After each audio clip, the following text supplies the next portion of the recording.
നമസ്കാരം, പ്രവാസി മലയാളിയിലേക്ക് സ്വാഗതം. പക്ഷാഘാതം വില്ലനായി കടന്നെത്തിയപ്പോൾ ശരീരത്തിനൊപ്പം ജീവിതവും തളർന്നു. ഒടുവിൽ സത്യൻ പ്രതീക്ഷയോടെ ജന്മനാട്ടിലേക്ക്. പക്ഷാഘാതത്തെ തുടർന്ന് വലതുഭാഗം തളർന്നുപോയ കാനങ്ങാട് പനത്തടി സ്വദേശി സത്യൻ രാഘവന് വിദഗ്ധ ചികിത്സയ്ക്കായി നാട്ടിലേക്ക് പോകാനുള്ള വഴി തെളിഞ്ഞിരിക്കുന്നു. കഴിഞ്ഞ 80 ദിവസമായി അബുദാബി ക്ലീവ്ലാൻഡ് ആശുപത്രിയിൽ ചികിത്സയിലായിരുന്നു അദ്ദേഹം. സാംസ്കാരിക സംഘടനയായ മാക്സ് അബുദാബിയുടെ ഇടപെടലുകളാണ് നാട്ടിലേക്കുള്ള യാത്ര സാധ്യമാക്കിയത്. അബുദാബിയിലെ പ്രൊട്ടക്ട് മിഡിൽ ഈസ്റ്റ് കമ്പനിയിൽ PRO ആയി ജോലി ചെയ്തിരുന്ന സത്യൻ ഫെബ്രുവരി 29-നാണ് പക്ഷാഘാതം മൂലം തളർന്നുപോയത്.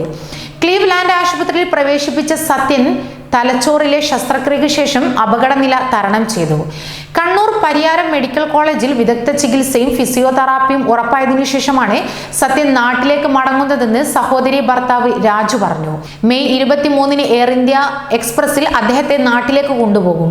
വീൽചെയറിലായ സത്യന്റെ കൂടെ സഹായിയായി സുഹൃത്ത് രവീന്ദ്രനും യാത്ര ചെയ്യുന്നുണ്ട്. പനത്തടിയിലെ രാഘവൻ പുഷ്പ ദമ്പതിമാരുടെ മകനാണ് സത്യൻ. ഭാര്യ സൗമ്യ. സത്യന്റെ നാട്ടിലേക്കുള്ള യാത്രയ്ക്ക് എല്ലാ സഹായങ്ങളും ചെയ്തു തന്ന അബുദാബി ഇന്ത്യൻ എംബസിക്ക് മാക്സ് പ്രവർത്തകനായ സതീഷ് നന്ദി പറഞ്ഞു. കൂടുതൽ പ്രവാസി വാർത്തകൾക്കായി ഈ ചാനൽ സബ്സ്ക്രൈബ് ചെയ്യുക.